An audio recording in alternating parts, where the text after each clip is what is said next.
People talk to me about jobs, and I'm sure parents will ask questions like, well, if you do a degree in photography, where's the jobs? Well, let me just give you one list.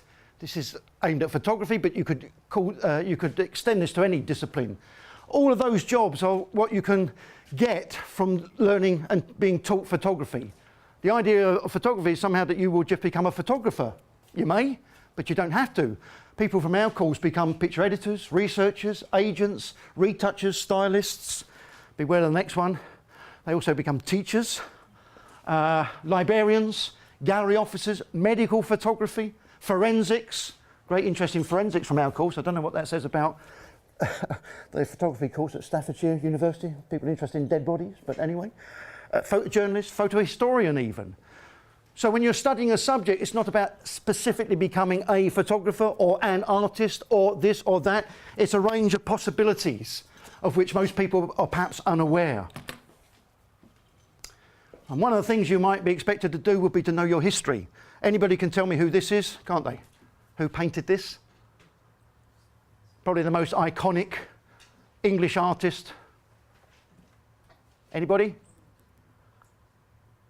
Okay, this is John Constable. Probably Hay Wain, such pictures as that. Probably you come across his pictures more than anything now in an average English pub. If you should go for a meal and you put your plate down on a said mat on likelihood might well be Constable. He represents something of what we think the English countryside is, was, whatever. You also learn that this stuff here is what's called Constable's snow, because he used to put white paint onto various things to give some sense of the twinkling of light. It's not snow, but it became known as snow. So one of the things you'll learn is what's been done before you. You need to know that. Otherwise, you can just be reinventing the wheel, and none of us are original. I'd like to think I am, but I'm not. But I do learn from the people that have gone before me. This one everybody knows, don't they? Anybody? Picasso, good. I don't think Picasso actually saw like this at all, but he was interested in how we see things. Art and design is all about perception, vision. If you go back to Greek times, the idea of vision being rays from the eye that came out of the eye and hit the world. And then somebody reverses that and says, that's not how it works the other way around. You're beaming things at me. I mean, goodness me, is that how it works? It doesn't work on either of those principles. But for a long time, the idea of vision was simply a ray coming out of your eye. So how we see things, how we manifest it, how we make it something else is what's interesting. This one? Anybody? Jackson Pollock. Yeah. Drip paintings. These are now falling apart. He used ordinary household paint, wasn't concerned about longevity, dripped it over the canvas. All that paint now is coming off because they don't know quite how to keep it on. But he was interested in maybe, you know, how we do things, as it were. And I suppose as a photographer, I'm sometimes interested in the world as it actually perhaps is at times, not how we might imagine it. This is a picture from the Vietnam War in the 60s. And the girl that you see in the middle, if you haven't seen this picture before, the girl in the middle is on fire. She's on fire with a substance called napalm. And napalm is one of the century's great inventions. It blows up and then it sticks to you on fire. And if you try to remove it, it sticks to you and you're on fire. And you try to get it off you and it sticks to you and you burn. You burn alive. And when somebody tells me this is a soft subject, I get really annoyed. Because art and design covers the lot. It's the superficiality of buying a car or a short shaker, or it's as profound as our own humanity and what we do and what we don't do about it. That girl, the only way we know what happened to that girl is through the photograph, through the imagery being made and the agony we can imagine. But she survived. And here she is, alive, totally scarred from head to foot, but as you see, with a newborn child. married, with children. And you know what she does for a job? She works for the United Nations as an ambassador for peace. Wow.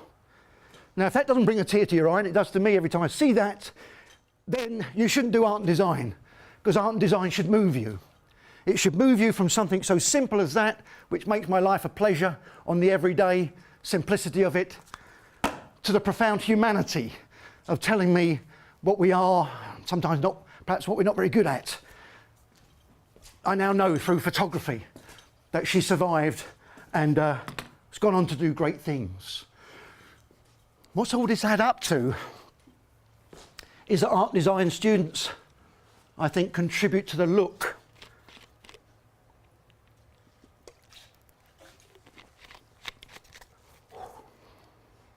morning dew, marvellous. The function of our lives and the production of things, everything. But they go much further by learning to ask why things are as they are in the first place. It's more than self-expression, it's life, it's everything that you can come into contact with, and that has to be kind of interesting. Constant curiosity. If you're not curious all the time, wondering why it looks like this or looks like that, then I think I'm unhinging myself here. Then maybe it's another subject. Some of the questions you might begin to ask at this stage might be, how do I apply? Well, a portfolio is very important, but it's not everything. For me, it's you that's important. For me, I'd go with the portfolio being about 30 to 40%. Other institutions might take a very different view. I think you should be smart and be asking yourself some basic questions.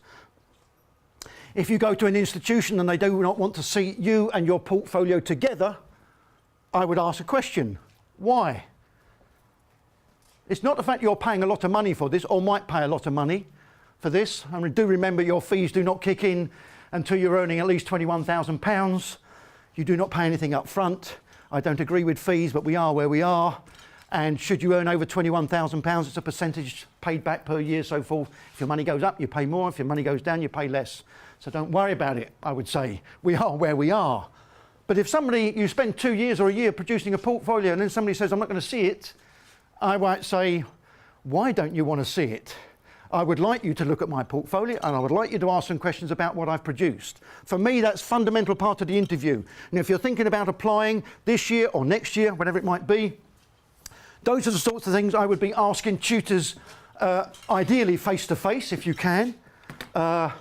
Even UCAS in 2008 recognised that even if you've got grades that hit the mark, you know, A-levels, for example, of a certain grade, look for the UCAS points, anything from 220, 280, so forth and so on, depends upon the institution. But even if you've got the grades, part of the offer, note that, part of the offer is on what you have produced as an arts practitioner, demonstrated by the material that you've made. So in other words, if you come to me for an interview, I'm interested in what you've made, done, produced, looked at, developed, and come to a conclusion of some sorts, as well as the fact that you might have the grades. Grades in this business are not everything. You need to check with institutions the differences between courses. Photography is a big word, but my photography course is very different from Nottingham, and Nottingham's different from Wolverhampton, and Wolverhampton's different from wherever. You need to know the specifics of the course and what it can do and what it can deliver, and most importantly, what it doesn't do. I would want nobody to be under any illusion that I run a fashion course in photography when I don't. So if somebody says to me, I'm interested in fashion photography, I'd say, don't come to Staffordshire University. We touch upon fashion, but I'm not going to make you a fashion photographer per se. So what type of interview and why is important? Some places will not give you an interview. What sort of place is that? I would cross that off my list. You should draw up a list of potential places and then ask some basic questions. If these people don't want to see me, why should I go there? So, what type of interview and why? You might get the impression, I normally say 20 minutes for an interview. Sometimes I do have a job stopping talking which I'm probably sure you think, is he going to go on much longer? If you get an interview with me, it might be an hour. But what it is a conversation between two people. A conversation, not here's my portfolio, accept me because I've got the grades. I'm interested in you. Why do you do something? Why are you interested in pursuing this through 3 years or maybe for the rest of your life? I want to see what you do when somebody doesn't ask you to produce something. Quite frequently we get a portfolio and somebody opens it and I say, okay, what have you done? They go, this is my milk bottle project. My tutor asked me to photograph a milk bottle.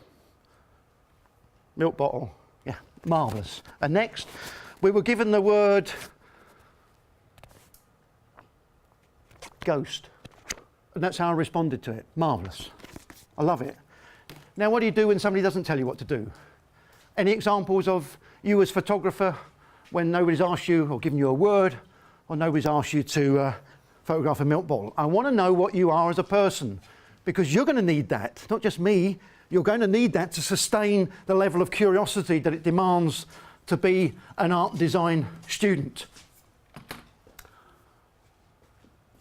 What type of portfolio? I send out a 4-page guide to the portfolio that I'm looking to see. And if my course was the sort that you might be interested in, I'd be giving you information to make it, dare I say, as easy for you as possible to show what I'm looking for. Every institution will ask for something different. Or if they don't ask for something different, ask them what they do want. Do they just want the portfolio that your tutor at your school or college has put together? Or something else? You've now got to begin to think much more independently and with some initiative. Speak directly to tutors. If you can't get to see me or whoever it might be, email them and say, I'm thinking of coming to you for an interview or applying for this particular graphics course or whatever. What should I do? What do I need to bring? Whatever. Iron it out in front of you. Don't arrive and kind of go, well, I didn't know what you wanted to see. That's not very clever. You've got to be just that much more clever already. Go and speak directly to people.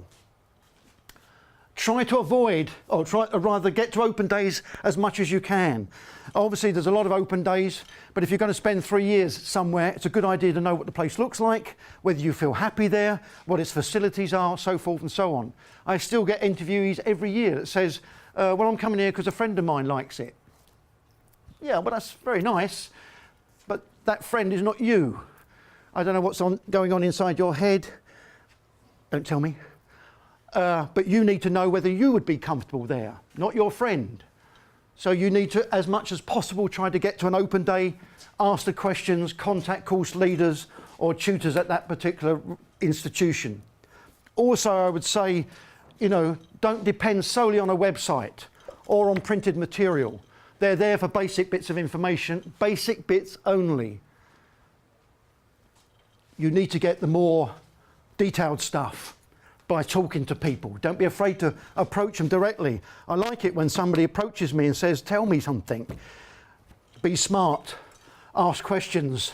Don't sit there and go, well, your website said. It may say all sorts of things. Don't go through to admissions. Come directly to a tutor because we're the people on the ground doing it every day. The admissions department isn't. They will give you the regulations.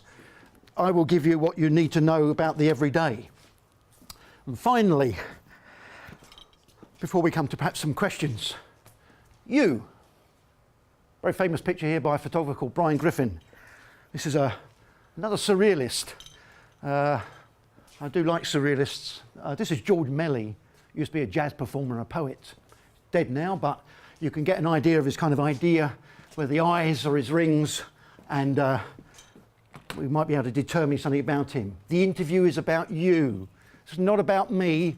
It's not about my institution or another institution. It's about you, what you are, what you feel, what you want to be a part of, what you might think your future is. None of us really know that one. I would let that one go a little bit. Enjoy the process of what you're in, and therefore the interview should say something about you and what you're about in that kind of way. I do hope you enjoyed your day here, and whatever you do, I wish you genuinely good luck with it, and I hope you all stay within art and design. Stay curious no matter what. I'll let you know about this later. For anybody interested in photography at Stafford University, we're on Facebook. That's my own bit of publicity there. So thank you very much for your time.